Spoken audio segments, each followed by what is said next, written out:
Hello, everyone. We are talking with Jocelyn and David Williamson. These are the co-founders of the Central Florida Freethought. What is it? Association? I can't believe I got the name wrong. The Central Florida Freethought community, and these are the people that were, and you were partially responsible for the free flow, the Freethought Florida event that was going on last month. Lilandra and I went to that, and you're also organizing the upcoming Freethought Cruise, which I'm really excited about. I'm going to put a link down below for anybody who wants to see this cruise. I'm going to also put a special link in there just for the boat, because the boat is amazing. This boat is bigger than some towns I've lived in, and I'm not even kidding. Okay, I think there's a stoplight on the boat. Yeah, well, I've never been on a cruise, so I'm very excited about that. For those who don't know, Lilandra and I have both been booked to speak, so this is the only way we could ever get on a cruise. But yeah, and I'm excited about it. This is going to be a new thing. Matt Dillahunty did the last one, the last year. He was the featured speaker, and he was very charmed by it. He said he ended up having to drop out again because of other matters coming up. But he said he was hopeful that he was going to be on the next cruise as well. So, like I said, he had to cancel the last minute, but he obviously enjoyed it, so he wanted to come back again. So yeah, I'm going to let you guys discuss what you want now. What about the cruise? What about free flow? Take it. Okay, well, I guess I'll start off. First of all, Free Flow, the Freethought Florida Conference, is every 2 years, and that's through the Florida Humanist Association, and that's a conference that brings all the people around the state of Florida, as well as hopefully nationwide. We try to bring in great speakers and a bunch of people and have a good time. And all the proceeds go to a scholarship fund for students here in the state of Florida who are out as activists and humanists and atheists and doing things on campus or something in their community. And that's what Free Flow, for me, is all about. I'm sure it's about a lot of other things for the people who come, but that's what we really try to do with Free Flow. Now, the Central Florida Freethought community has the Freethought Cruise, this is going to be our 7th annual cruise that Lilandra and you are going to be on. We're going to be going from March 14th to the 21st out of Miami, probably coming in a day early and maybe seeing a little bit of Miami. And we're going to hell and back because we're going to be going to the Cayman Islands, where hell is apparently, which I've actually heard you've been to several hells, if I remember correctly. I hear there's 7, and we will knock out a 3rd one this year. We went through Hell, Michigan, which is just on the way into Detroit, which I think is amusing. And then there's another highway to hell that is the road from Trondheim to the airport for Trondheim, Norway, is not in Trondheim, it's in hell. And that's a charming 4-star restaurant, a beautiful place. And it's just like I imagined hell would be. You know, there's the little blonde girl at the counter who hands you the keys to the hotel room. Welcome to hell, with a big charming smile. That's the way to sell it. That is the way to sell it. Apparently, you can get married in hell in the Cayman Islands and send a postcard from hell and do other such notable activities. And we're also going to Cozumel and Jamaica and a little island in the Bahamas. And we're going to have a day when Lilandra speaks and a day when you're speaking. And we're going to be having a lot of fun on a new ship. For anybody who's cruised, the ships vary a lot depending on the age and how big they are. This ship was launched in 2017 and has a zip line across the top. So there's going to be a lot of fun activities as far as that. But then the usual, the karaoke, the mini bars, you can actually do almost a bar crawl on a ship this size. Piano bar if you want to go practice your public singing. And all the other things that you would want to experience. And David, I think you have more details on this as well. Yeah. The karaoke is always fun. We don't have a lot of folks there, but we do have a few people in the Central Florida Freethought community who are great singers, so that's always a good time. But there's something for everyone. There's even a spa where you can get a massage, or I think we're going to sign you up for some Reiki, Arn, or some reflexology if you want to try that out. And then they have workout machines, which I guess people use those while they're on the cruise too. But all kind of stuff. And one of the things that's really popular is dinner together. So we can't fit 100 people at a table. So we have about 10 or 15 tables all in the same area, and we shift up who sits where each night. So everybody will get a chance to sit with you. Well, at least a few people will get a chance to sit with you at your table, and we'll mix things up so people get to know each other. And like Jocelyn said, there's 2 talks on the 2 days at sea, and so there's plenty of downtime too. You don't have to keep busy. You can actually take a break and chill. You can read a book. There's areas for adults only. There's also kid care. So pretty much any age, imagine they don't want infants, but pretty much any age of child can have something to do. Our son, 3-4 years ago, he's been a couple of times, and he enjoyed hanging out with the teenagers, and then before that, the preteens, and he had a blast. So there's still, I think, 10 rooms left that we last heard. There was a few more that opened up, and some of that is due to availability because of folks that had to back out that couldn't go. But I think the deadline's coming up, Jocelyn, December 12th. Is that the payment date for the folks that have booked already? That's my understanding. I know that Judith puts a little bit. She's a local Freethought member, and she's the travel agent we work with. She can sometimes work with people, but December 12th is what we're looking for, because they then start setting up where the tables are going to go on the ship and where our meeting room is going to be and stuff like that. So we have to get it. And we have a Facebook group where you can connect with folks to get a ride to the port if you're in Florida, or you can find a roommate. So if you're a single person or traveling alone, you can room up with somebody. They generally put folks together by gender. Certainly there's other ways to do it. And our cruise agent can help with that. But if you have any questions about it, you can find the information at freethoughtcruise.com. I would like to add, this is all not for profit. This is just for fun. It's just to have a good time. Nobody's making any money on this. The group doesn't walk away with a big check or anything like that. It's just us having a good time on a ship, and we get enough people to bring some great speakers. And that's the whole point, is just to have fun. So hopefully. One other thing I wanted to throw in there was when David mentioned the restaurant, there's actually like 7 restaurants. Right. I mean, Good this point. is a big boat. Yeah. 7 you can luxury restaurants in there, and it's really nice. Yeah, so there's a couple of restaurants where, like, they call them the main dining rooms, and they have hundreds of people eating at a time, I guess thousands.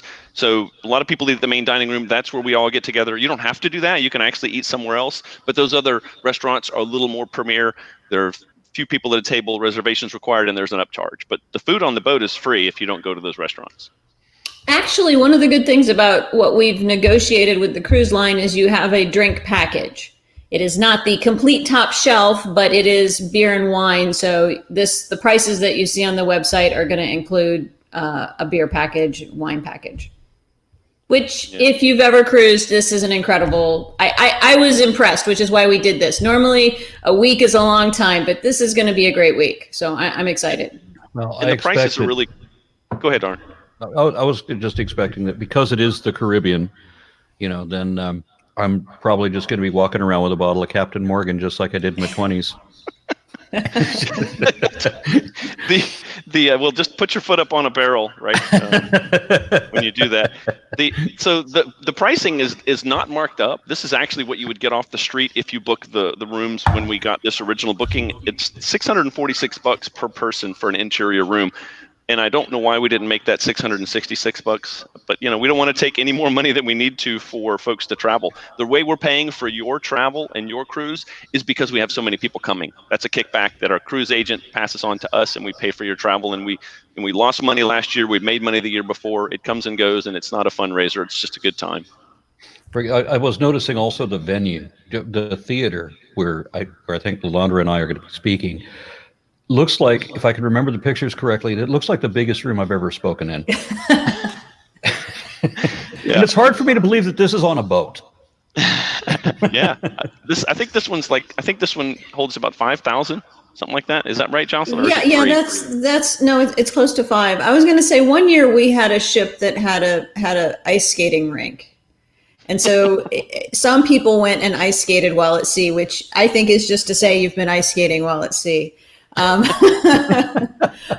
yeah, I just can't, like I said, it's just for fun. Everybody, we're going to have lanyards. When you walk around this ship, you're going to be able to recognize who's with the cruise. Actually, A couple years ago, we brought Cards Against Humanity. So then a group of like 30 people went off and were playing games. I mean, there's a lot of different things that we do just to hang out and have a good time. The ship has a ton of things to do, but we also like to hang out with the people that are there. And it'll be about 100 people is typically, unless it goes crazy and then suddenly we're when you say about 100 people, I mean that are part of the Freethought group. Yes, that are sitting at dinner, that are coming to hear you speak, that we're going and drinking and doing karaoke with. Not me though. I will not be singing. That happened once. David actually has a video, but it was bad. I think that's the way you remembered it, was because there was a video. Yeah, well, there's that too. So, yeah, and so I don't want to get people too excited, nor you are. And the theater holds like more than 1,000 folks, and we may or may not qualify for that, depending upon what spaces are available. So just to set the bar, I don't want it to be. You mean it's not that there are going to be people on this boat who aren't part of the Freethought Cruise? There will be a couple. There's not going to be 5,000 atheists afloat. That would be amazing. Wouldn't that be great? Yeah, that'd be awesome. So, the Reason Rally on board ship, we would be less effective, but it would be a lot more fun. You know what I like about that? We've had people come in though. I went to the Global Atheist Convention in 2012. That was at the Melbourne Civic Center. That was a 5,000 seat stadium. Wow. But the Melbourne Convention Center. It was mammoth. And if I had been able to speak that first time, if I'd been one of the people on stage, I would point out the disappointing fact that that we have like 11 churches in my town that are bigger than this building, and that they fill as auditoriums. The place where Christopher Hitchens debated Bill Dembski was a church here in Dallas, at the Prestonwood Baptist Church, and it has a 7,500 seat stadium sanctuary. Yeah, I can't imagine. Yeah, so I'm sure we can drag up if they did in 2012 they filled that auditorium with 5,000 atheists from all over the world for this one-time event, and it was epic. So I'm sure we can fill up that whole boat. One of the things I love to do is wear my atheist T-shirts. And I tell people this in emails before and in the Facebook group. I say, look, you're going out there with a whole bunch of people you may never see again. Right, all the strangers out there, and then 100 atheists. And if you want a place where you're safe to wear your shirt, that's it. So a lot of folks don't feel comfortable wearing shirts. This is the place to do it, and I always wear the best shirts out there that I have when I go. And then I've had people ask me about them. I've had people comment on them, and I invite them to the talks. And just about every time we've had people that weren't part of the talk or part of the cruise come to the talks. I'm picking up an echo. I don't know if anybody else is going to catch this, but I'm getting it from Dave. So he and I are both wearing headsets. One of y'all I'm is getting not. it from you, Arn. I'm not wearing a headset. There you go. We found the culprit. If you can mute, maybe that'll help just while you're not talking. Yeah. Or Jocelyn, if you can turn your volume down a bit so that your microphone isn't as likely to. I can turn the mic on and off when I'm speaking. That's fine. Okay, that'll work best. On a personal note, if I could, this is going to be a crazy spring for me. I'm going to be in 2 weeks in South Africa on a paleontological expedition, right immediately before this cruise. So I come back from, I will land back in Dallas from South Africa, and I will have to leave like the next day to go to Miami for this thing. And I'm taking online classes. So I talked to my academic advisor, and I said, how am I going to do this? I'm going to be like remote in the bush, literally on safari. And then I'm going to be in the middle of the ocean. I'm not sure I'm going to have internet access. How am I going to manage this? And they managed to schedule my classes such that I don't actually have any classes for that first half of the semester. They've got the semesters divided between A and B. And so the actual classes, my last classes before I get my degree, are immediately after this cruise. But during the cruise, it turns out I don't have to take a class, and they're giving me credit for the paleontological expedition. That's qualifying toward my anthropology degree, even though it's Permian fossils that we'll be looking up. So I'm really excited about that. Now I don't have to worry about doing homework while on the cruise. That's awesome. All I have to worry about is keeping a bottle full of Mo. You don't want to have to pay for internet on the cruise. they've got good deals if you have to work, and Jocelyn's one of those people who has to work while she travels. But you can do it, but it's not cheap, right? I mean, it's a few drinks a day to get on the internet. Wow. Dollar wise, yeah. Wow, that'll be interesting because I'm going to feel like a heroin addict in a dry room. I mean, there's different ships have different plans. You may be able to get like a phone plan, like you can on, I guess, Southwest, and you can get a more than one device plan, a family plan, and all that. So it's different every time. And our cruise agent can help with that if you got questions about it. But if you don't have internet, and so I mean, everybody's actually going to have to be like looking at each other. Right. We're not going to be like this talking to each other, right? It'll be just like the '80s all over again. So Jocelyn reminded me of this awesome T-shirt we have. So I'm hopeful that you could share that graphic either now or later and show folks that we put together a shirt that we're really proud of. Normally we just say like the 5th annual, 6th annual. This is the 7th annual, and maybe we'll put the year on there. And then this time we've put the places we're going because it's so relevant, because we found a flaming snorkel and mask that is the T-shirt. So well, I had originally suggested that we have a flaming ship, and we couldn't find a graphic for a flaming ship. So that's kind of gross, actually. I know, but it sounded cool. To hell and back. Okay. Ship on fire on a flaming ship. Now, speaking of, you mentioned a snorkel. My wife and I bought the good quality snorkels and everything, and swim fins and everything. And are we going to be able to bring those and use them? Yeah, you can bring just about anything you want on the boat. I mean, within reason, right? They're not. Well, I mean, make sure are there going to be opportunities for my wife to go snorkeling in? Outstanding.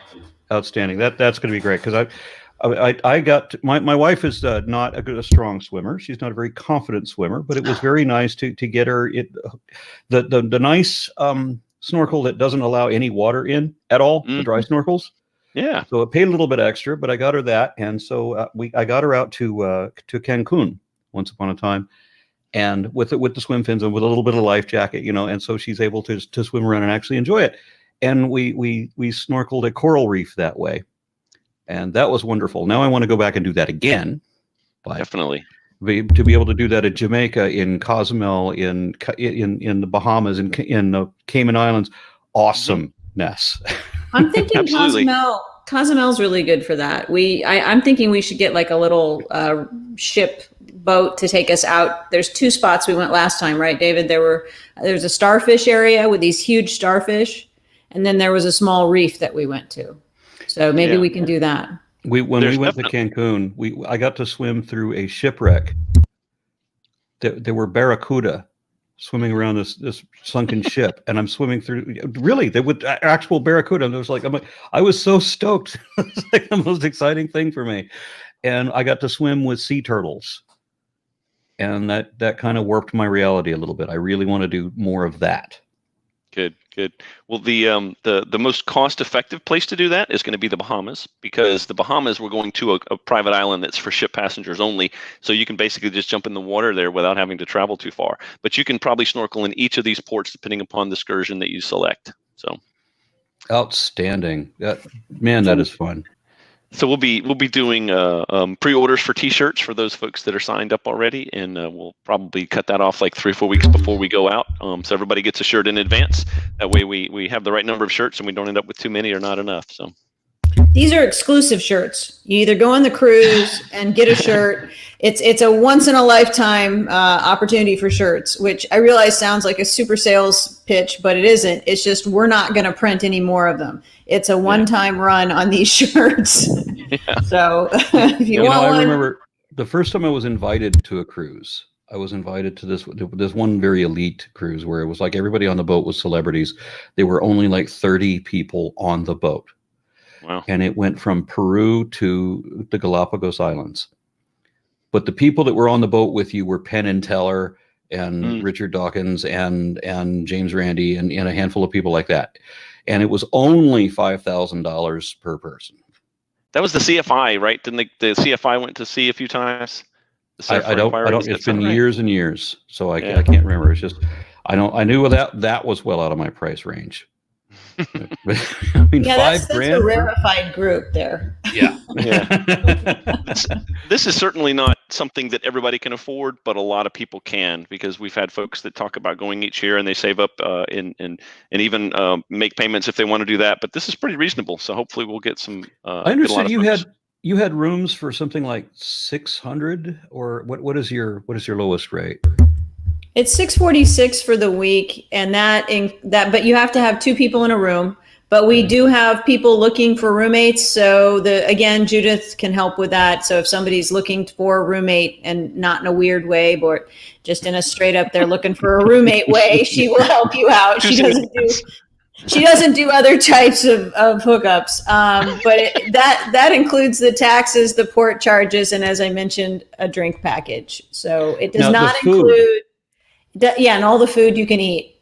Does not include the tips for the room. Each room, every day you are encouraged. You're not required, but you really should tip the people who are helping keep the boat clean, and that's built into the pricing. And then any excursion you take. If I could just revisit that $600 you're talking about, that is all you can eat in, what was it, 5, 6, 7 5-star restaurants?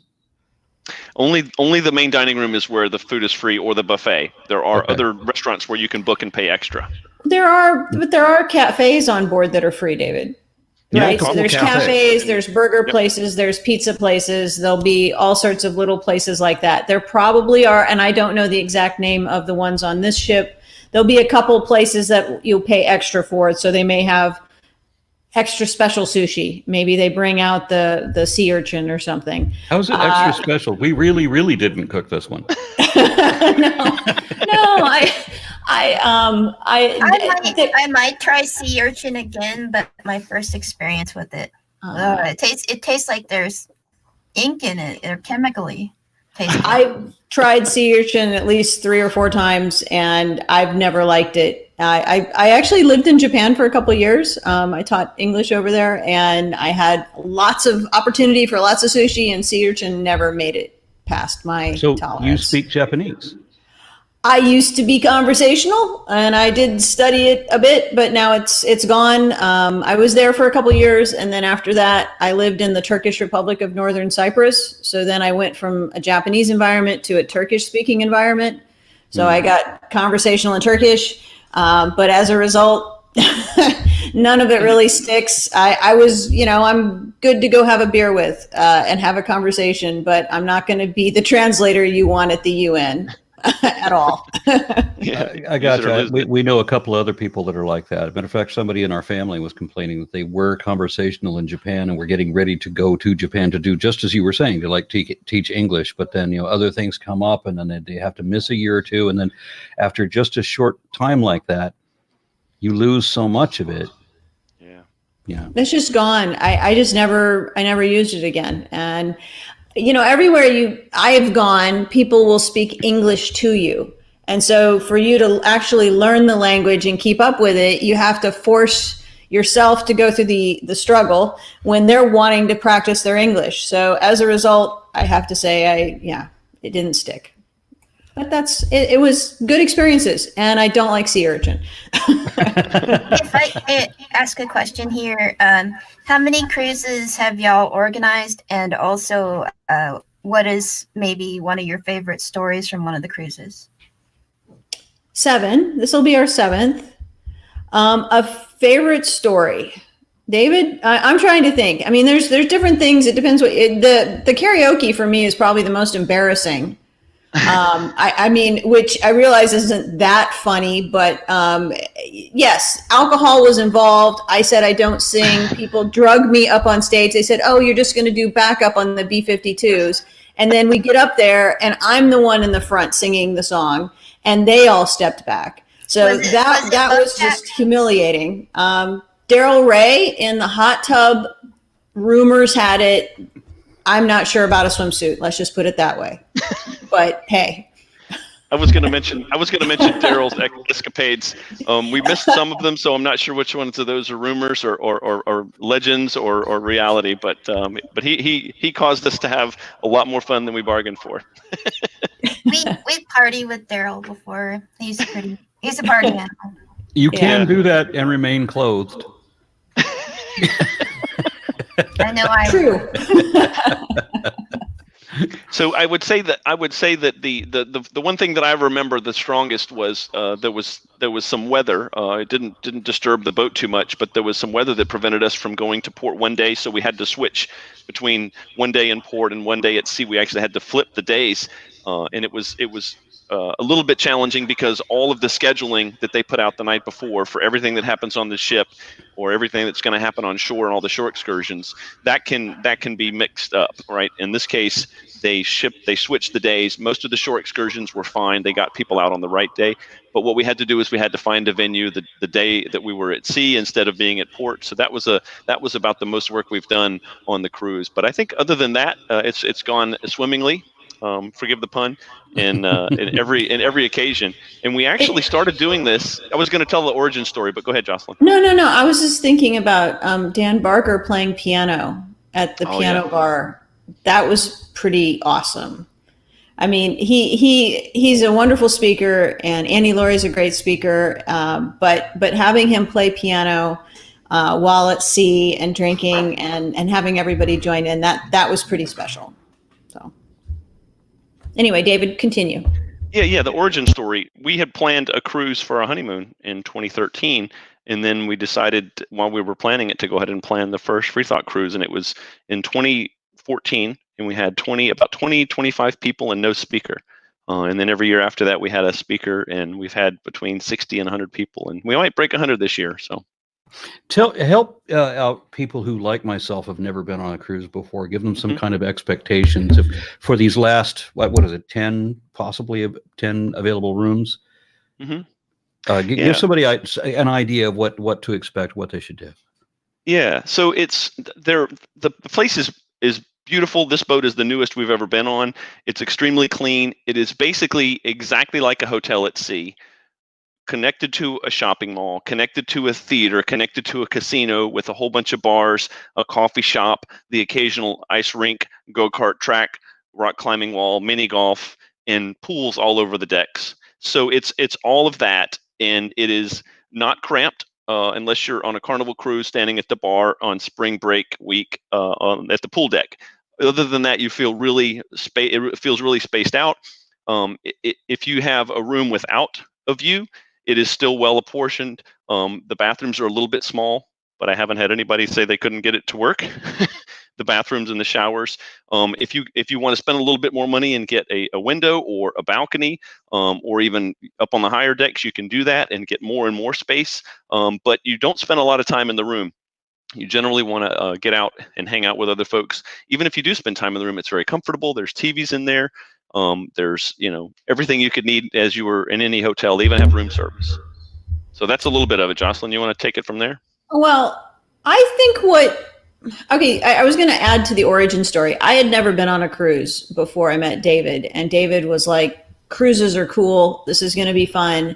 And I said, well, if it's that awesome, why aren't we taking a group of people? And I think that's what happened is I'm like, well, hell, why don't we just go with a bunch of people? It's going to be more fun. So it kind of just was a lark to see if people wanted to come. And then all of a sudden people are like, yeah, this is great. Let's do it. The entertainment on these ships, I will say, I really thought, oh, this is going to be hokey. It's going to be like what you would get in a really grade C theater. The theater is really Tony good. Orlando and Dawn.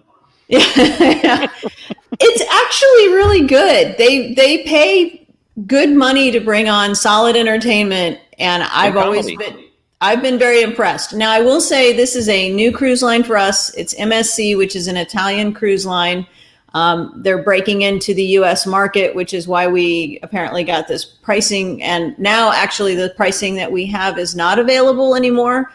They've since added a few $100s to the price of everything. So I'm excited. I've heard good things. If you go to Cruise Critic, which is a website for like looking at cruises and finding things to do on cruise ships, you can read reviews of the ship. I will say, because it's a new ship, it should be good. It's like being in a floating city that has shopping and food everywhere, which you might dislike. And usually you're going to have a designated quiet area, because I'm not really a shopper, I'll just be honest.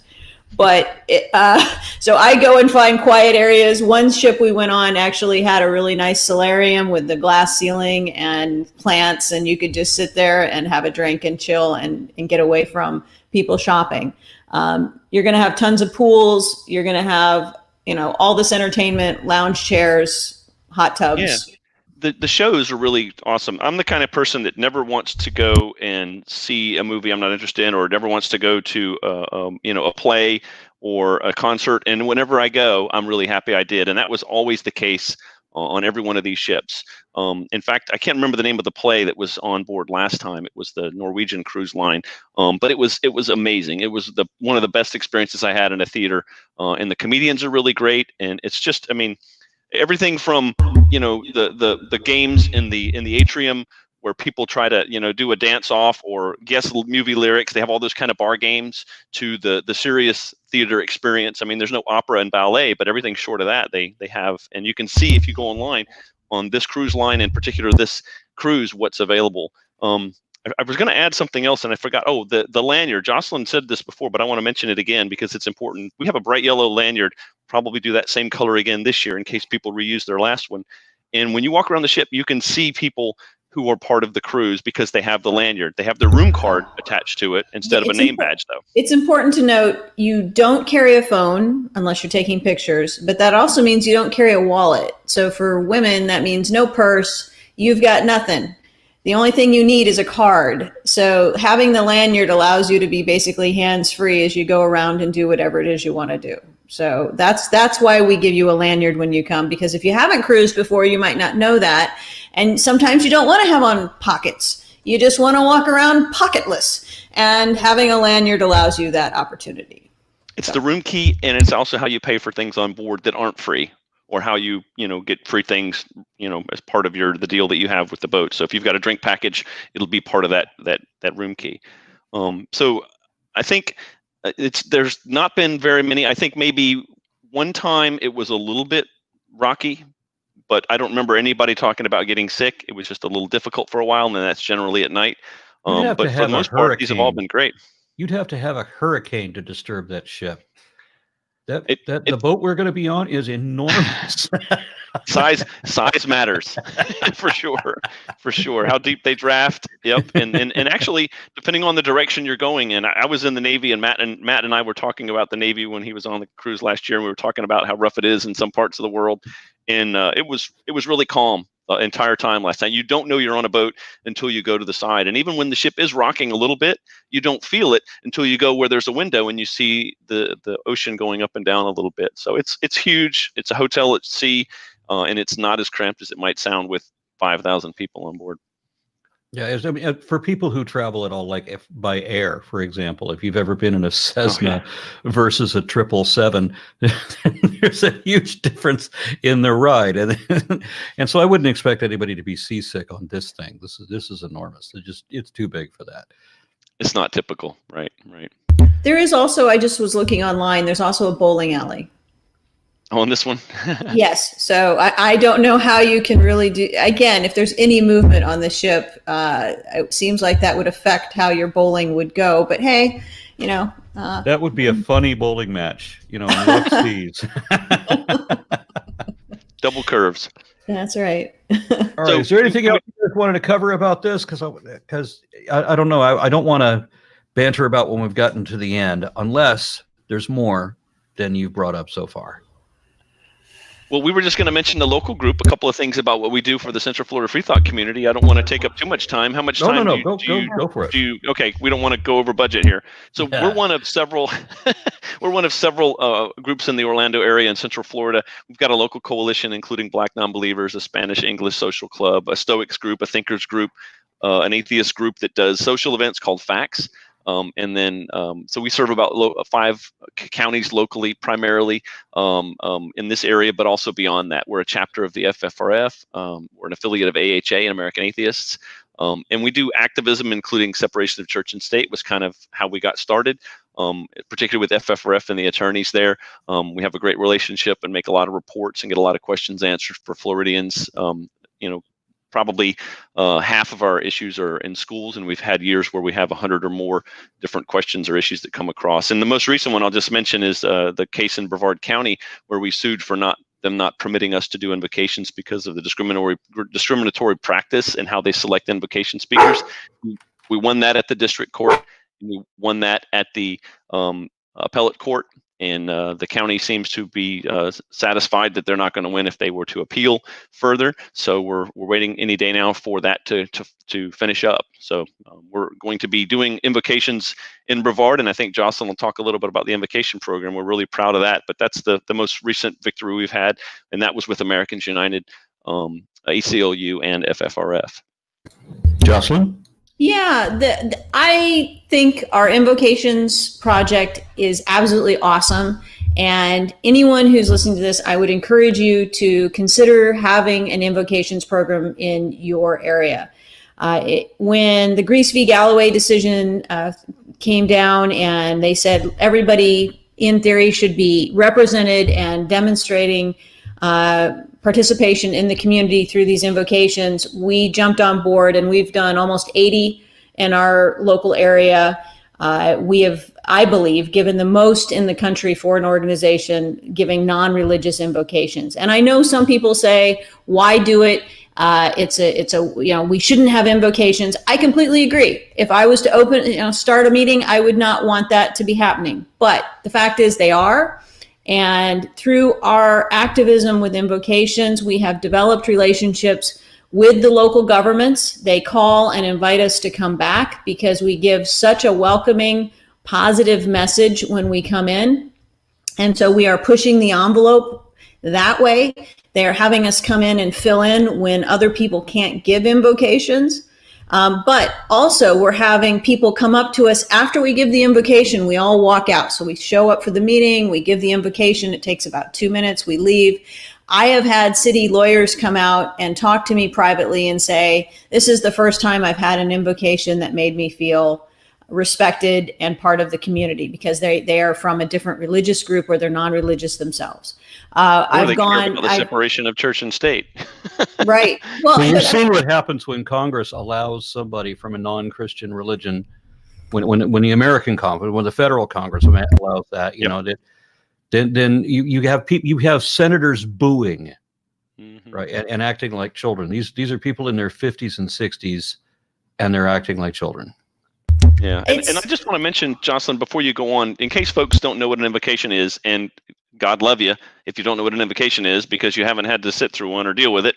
But an invocation is generally a Christian prayer, mostly Protestant in our area, over 90% of them, before a government meeting begins in the county or the city or a town. So those are brief with the Pledge of Allegiance, or the prayer to the flag and the prayer to the God, and then they start the meeting, and we step in and do a non-religious or basically a humanist invocation. Yes, and the humanist invocations, as I was saying, not only have we had government officials come up to our invocators afterwards, but we're also having people from the audience come up to us and learn about our organization as a result of this. And we've turned these opportunities to give invocations into social events for our group. So if it's in the morning, we go to breakfast beforehand. If it's in the evening, we go to dinner and have drinks afterwards. And so we sometimes will have up to 15, 20 people sitting in this government meeting. We all stand up when this opening bit's over. We walk out, and they know that we're there in the community. Also, third part, because I could say a lot about invocations, and if anybody wanted more information, please feel free to contact me, is that we are asking our local members to give the invocations. So yeah, I've given a lot of them, David's given a lot of them, but now we're at the point where we have people that live in the small town or live in this county, and we ask them to give the invocation. So we're getting local people to get engaged in their local government, which I also think is a win. And so while it's not ideal, and having nothing at the beginning would be ideal, this, I think, is a good tool, and people should not ignore it. So that's my spiel on invocations. If I could ask a clarifying question about it seemed like y'all have a lot of irons and different fires, if somebody lives in Florida and they're secular, are y'all mainly based out of Orlando? Yes. I mean, pretty much, yeah. But we have. Go ahead, David. I was going to say we have a resource page that we put together, and it also has the invocation. So I'll take this moment to mention that for both purposes. If you go to cflfreethought.org, that's cflfreethought.org, you can see the menu there has a lot of information in it. And there's an invocations place where you can see all of the videos, the transcripts, the durations, the dates, and the events where these took place. If you're looking for some material, you can give your own with that. And then the other question was about, the area we covered. Allies. Yes. Yeah, so there's an allies page, and there's also a page that has a map of all the groups in Florida that we know about. So we can connect you. If you don't find a group there, be in touch with us. You can get us at the email on the contact us page. We can help you contact folks, even if there's not something on the map. So there's a map with all the groups in our website. So just in Orlando alone, y'all organize a convention every 2 years, and you have speakers come through. I know because we've come through Orlando before. And you have a humanist group that's separate. So the Central Florida Freethought community is the group that does the Freethought Cruise and the event that you guys came to Darwin Day in 2017. And then the Florida Humanist Association does the Free Flow event every 2 years as a conference. So I know there's a lot of confusion there. Jocelyn and I are key players in both of those. Well, I think part of the problem is just to be honest, there's so few people that really want to volunteer a lot of time. And so you find the same people volunteering for multiple things. And that's kind of what's happened here. The Florida Humanist Association used to be a much larger organization and was primarily kind of headquartered in Tampa, but really did serve much more of the state. Due to various political issues within the group and changes, I think, in social media and the way people connect, the organization itself has kind of shrunk down. And so just to keep it going, we have really focused on the conference because that's all that, with us doing the CFFC, that's all that we have time to really keep going. And if new people come forward, we will hand them a project and say, here, take it and run. So I've that's only been to a couple of the projects that the conferences that you have organized, but I was impressed with both of them. The free flow that we were just at, I thought was very professionally done, and I enjoyed hanging out in the lobby with all these other speakers and everything, and there was a lot of great people there, and I was especially impressed by the Darwin Day thing that you mentioned before. You packed that room. Oh, we fire marshal packed that room. We did. We did. How many people did you have at that event? I think we guessed. Well, I think we counted around 140, and I think that was a solid number. I don't think that a whole lot of people. I think that was after the staggering, the late folks came in. I think we had 140, and the room's set for I think about 100. So we actually were filtering into the two back rooms there. I actually thought it was more, but that's okay. Yeah, I thought it was more. It helps that when we have a big name speaker like you, Arn. I mean, I'm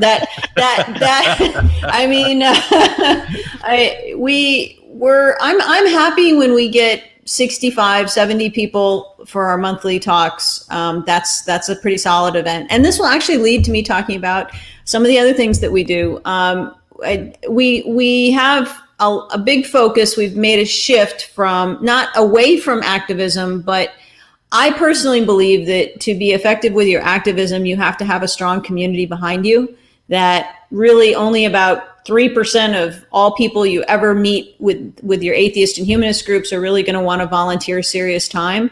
So I think you need a big community built, and then you're going to get solid activism and activists out of that group. And you can ask people to volunteer for small tasks because you can't, can you do this for 2 hours is much easier than can you take on this project for the next 3 months. So having a big group makes this all possible. So we've gotten really focused on a lot of community building activities. We try to have weekly social events with coffee and drinking and dinners. We've set up a secular women's group that, I'll be honest, I was a little skeptical when it started a couple years ago. Why would you be skeptical? I'll be honest. For me, I never sought out women's groups. I never did. I was always just perfectly happy to go find a group of people to talk about whatever and do whatever. And I didn't necessarily seek it out based on gender. And it just wasn't something that I thought was going to fly. I thought people would say you're being biased by trying to even give it that header. And so a woman came to us. She had joined the group. She had just left the church about 5 months earlier, and she had been going to church 3 times a week. And I was running a book club at this point. And so she was coming to the book club and we were talking books, and she's like, why don't the women just get together? Mainly the people coming to book club are women.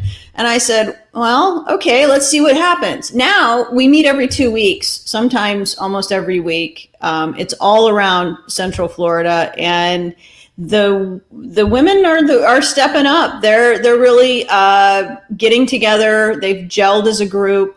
They're very supportive of each other, and also they're a great volunteer group. So it's really grown into this, I won't say separate, but very robust, active, separate side group that is supporting what we're doing. And it's been pretty awesome. Not to sidetrack at all, but I mean, have either of you ever been churchgoers? No. Okay. No, but we're students. I'm trying to imagine what it is that draws people to do that, to go to church 3 times a week. Why? Well, it's because of what we're doing in our atheist and humanist communities around the country. You've seen it in the Oasis. You've seen it in all the different atheist churches that are out there that are getting together weekly. Those people that are getting together more frequently with similar people are going to have closer knit communities and be able to respond to serious tragedies within the group. They're going to be able to help people out in the group. They're going to get to know one another better. And what I've seen in the random events that we've had, I won't name them because I don't want to disparage anything, but there's more random events that we've had.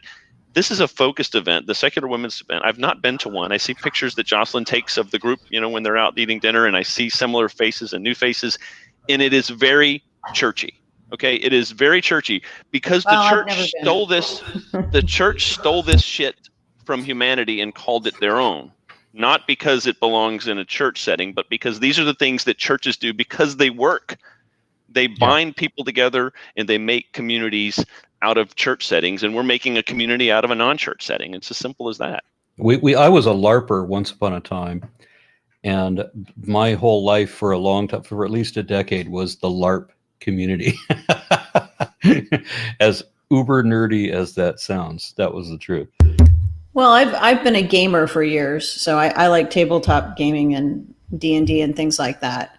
But I will say that it's you look at what people are wanting, and you have to listen to your local group. So you have to talk to the people, this is for any group organizer. I would say, talk to the people that are in your group and ask them what they want.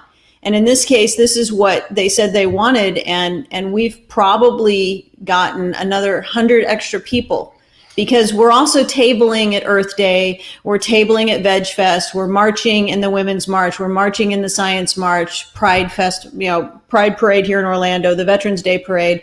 And every time we do these events, we are letting people know all of these different groups are available. We have a parenting and kids group. We have a women's group. We have a social aspect.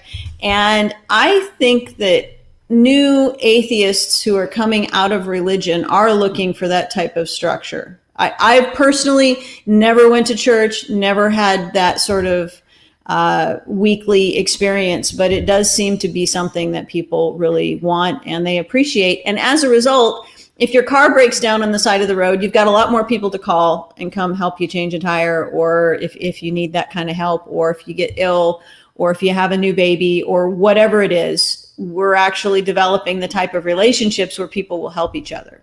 Yeah, but with the gaming community, like you're talking about, and me with the people that I would go, LARP in the park with, I could see those communities as having something to offer beside just community.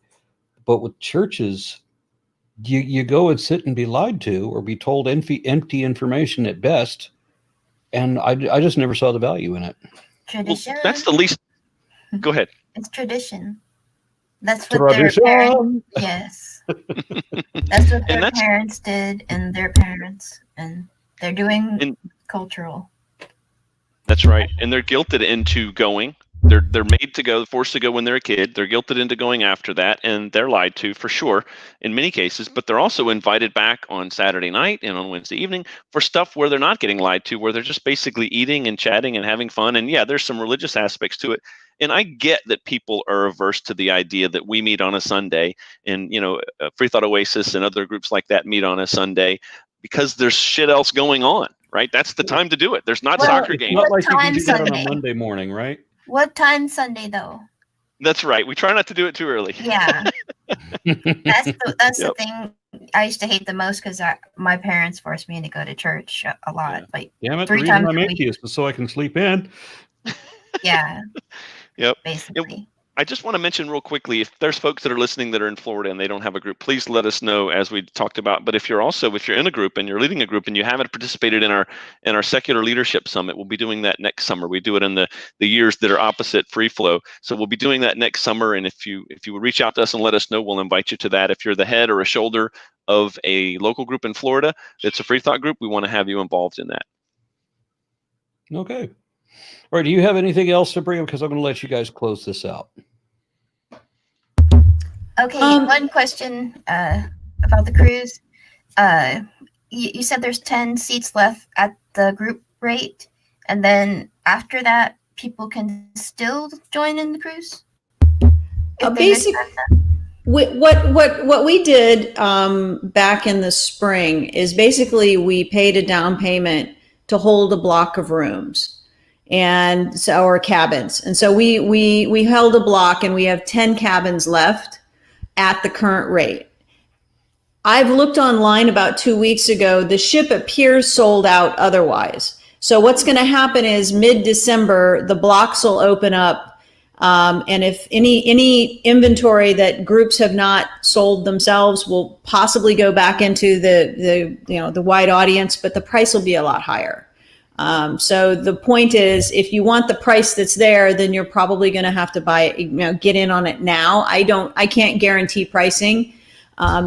But again, Judith will always make sure that you're getting the lowest price available, but that's the deal. Yeah. And once again, I will include links for the video on this below. So please check out this ship. If you're interested in going to a first-time cruise, I think I'm lucky that my first cruise looks really stunningly awesome.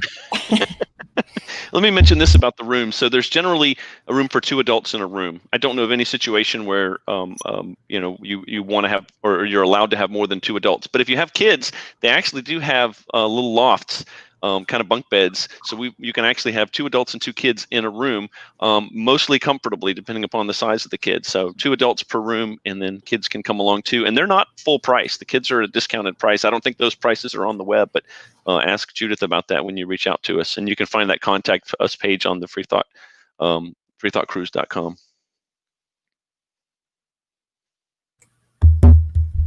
What are you going to talk about, Aaron?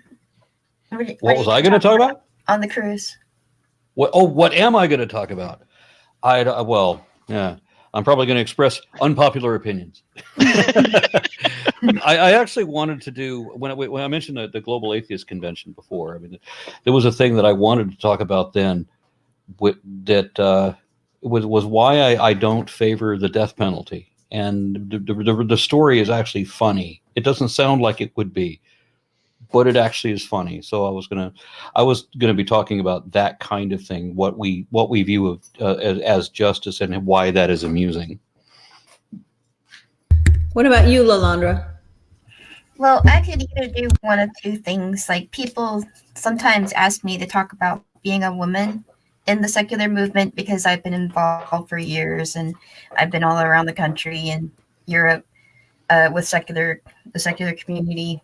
And I think women often they want to hear something directed for them, and maybe that, or because you don't get a lot of that, or I wanted to talk about climate change, since a lot of the places we're visiting may not be around in 50 years because of sea level rises from climate change. I mean, y'all are safe in Orlando, I think, for the next 50 years.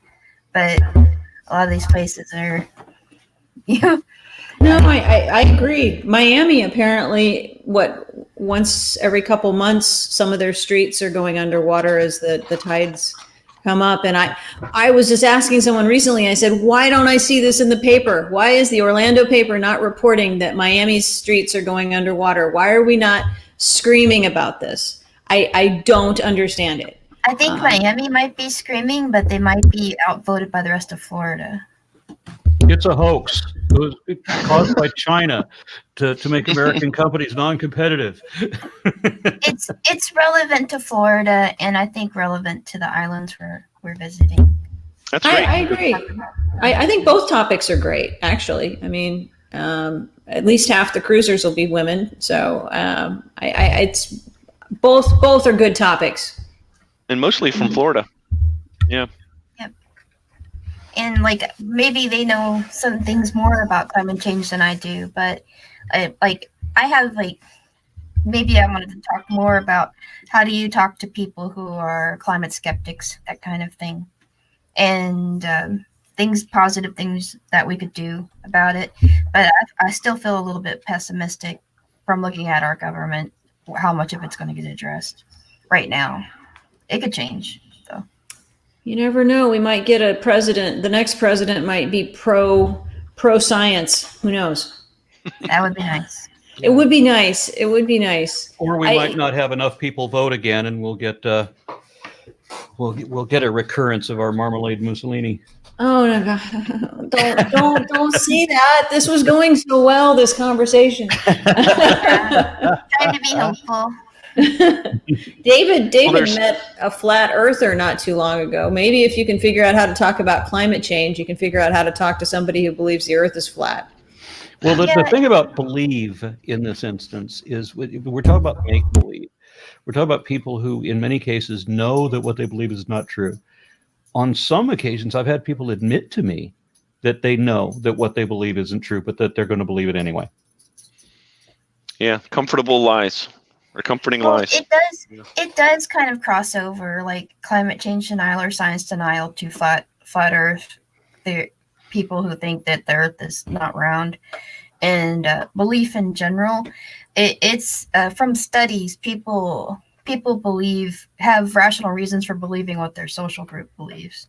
So to go against their social group, if it doesn't cost them any, climate change is not costing them anything at the moment. It's hard for them to counter their social group pressure. Right.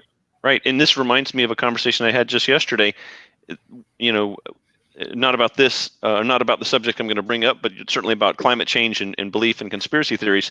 But people who have, particularly social conservatives, who all of a sudden realize that their kid or another family member is gay or trans, all of a sudden it matters to them.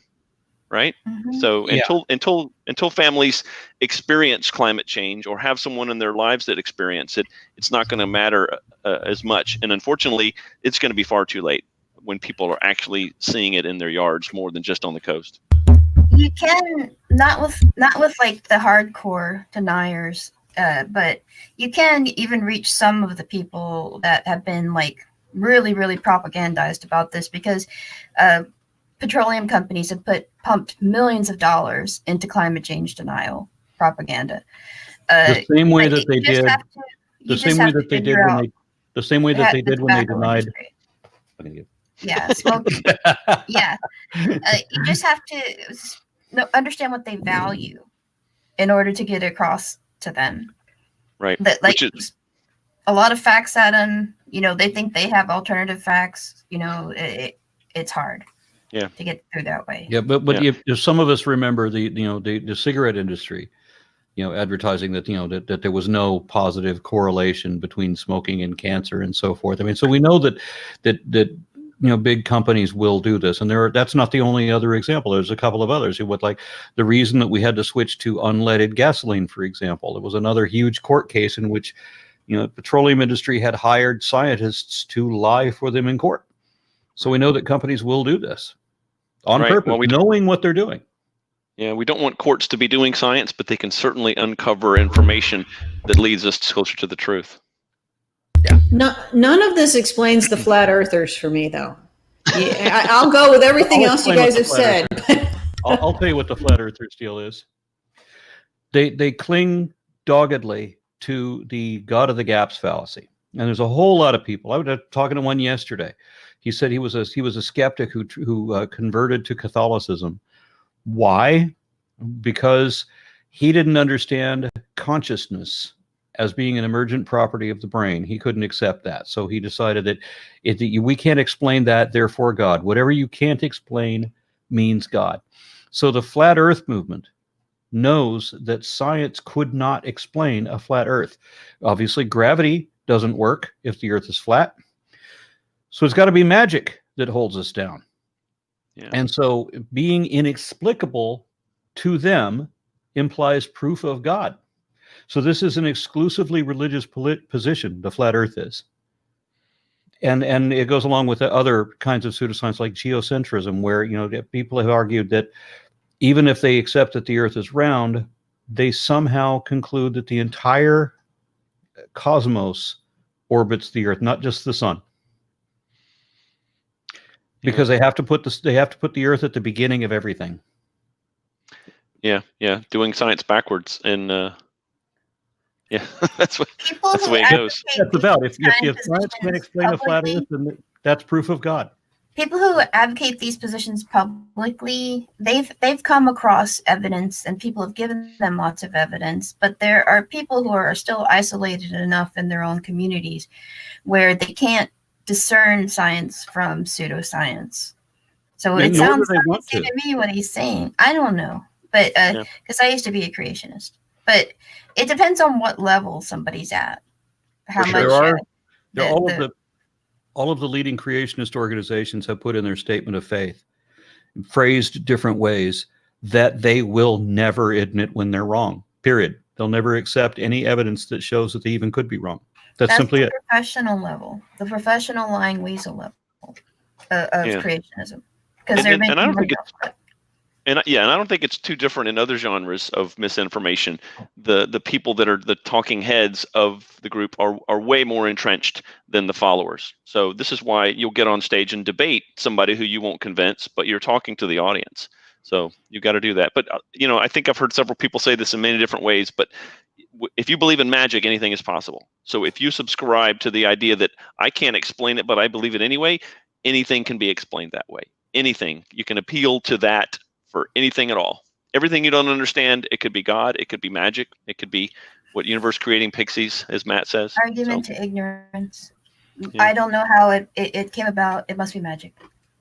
Well, the God of the gaps fallacy is itself composed of three other fallacies. There's the question begging fallacy, which is fundamental throughout religious belief. And then there's the arguments from ignorance and incredulity. And you staple all these together to make God of the gaps. And to me, there's one other element. Like the internet is made something special out of denial, like anti-vaxxing, flat earth. It gives these people attention. And for some people, there's no difference between negative and positive attention. And sometimes these people like, who's the guy? I wanted to call him Josh Douchebag. Josh Fierstein. Okay, Fierstein. Okay. You were correct. I don't mean to get that personal with him. But like all these ridiculous claims, and the more ridiculous, the more attention he gets online, the bigger his ministry grows. Right. It's hard to imagine being that person and having that success and realizing it's wrong. I mean, it's hard to imagine that for sure. One thing I'll mention about the cruise is there'll be time to have discussions like we're having now. Whether you, Lilandra, or you, Arn, are able to join those, we'll have time set up in the business center or somewhere that's private where we can actually get together and have conversations about the subject matter that you've brought up in the talks, or via prompts if we come up with some things that we want to talk about. And if you could be there, great. If not, then we'll have time for the people that are on the cruise to get together in a private setting, a quiet room. We'll be there because that's one of the greatest parts of being at a convention in general, but this one's at sea, is hanging out with other secularists. And I went to Freethought, and I had so many deadlines from school. I didn't get to hang out as much as I wanted to. So this will be great. It's during my spring break, so I won't have any deadlines or. Awesome. It'll be nice to hang out. Yeah.